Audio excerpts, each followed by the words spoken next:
Morning. आज के lecture में हम देखेंगे कि डबली लिंक लिस्ट में जो डिलीशन है फ्रॉम एंड किस तरह से होता है। लास्ट से अगर हमें नोड एक हटानी हो तब कैसे होगा। तो सबसे पहले देख लेते हैं, क्यू एक पॉइंटर ले लेते हैं। सबसे पहले चेक कराते हैं end is equals to null. End is equals to null कब होगा? जब उसमें कोई नोड नहीं होगी तो हेड और एंड दोनों ही नल होंगे। अगर इस तरह कंडीशन आती है तो एम्प्टी हो जाता है, ठीक है, और रिटर्न हो जाएंगे, ठीक। अगर एंड नल है तो मतलब कोई नोड नहीं है तो अब बाकी बची हुई लास्ट, जैसे हम लोग लेक्चर में देखे थे, दो कंडीशन और होती, कौन कौन सी? या तो सिर्फ एक नोड हो या एक से ज़्यादा नोड हो। तो अगर एक से ज़्यादा नोड है तब के लिए देखते हैं क्या होता है।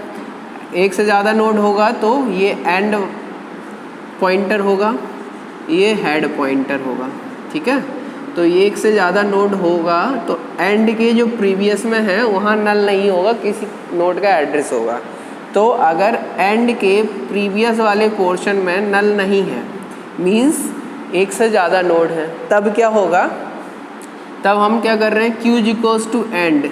तो Q is equals to end मतलब एड्रेस ऑफ 30 चला गया, ठीक। अब कह रहा है end is equals to end का प्रीवियस।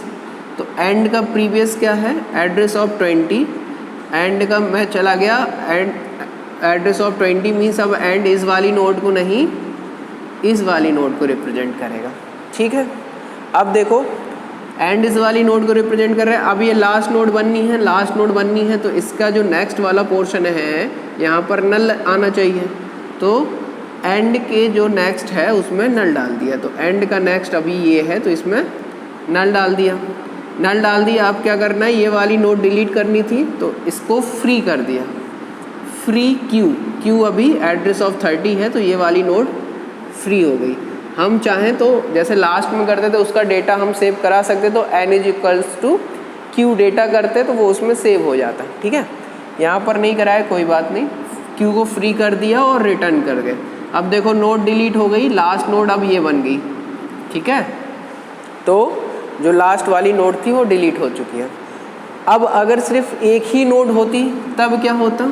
तो अगर एक ही नोड होती वो कंडीशन ये वाली बनेगी कि अगर सिर्फ एक ही नोड है तो इस तरह से होगा, ठीक है। तो क्या होगा, क्यू जो एंड का प्रीवियस है अब वहाँ नल चला जाएगा, हेड भी यही होगा, एंड भी यही होगा। तो एंड के प्रीवियस वाले पोर्शन में देखो नल है, तो जब एंड के प्रीवियस वाले पोर्शन में नल होगा तो ये 3 लाइन एग्जीक्यूट होंगी।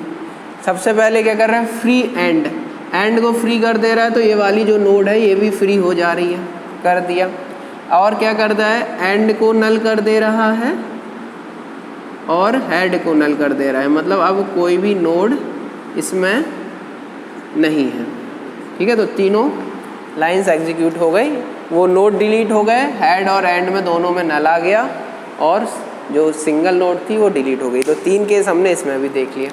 अब नेक्स्ट लेक्चर में हम लोग देखेंगे अगर किसी पर्टिकुलर एलिमेंट के बाद या नंबर के बाद कोई नोड डिलीट करनी होगी तो वो कैसे होगी, ठीक है। Thank you.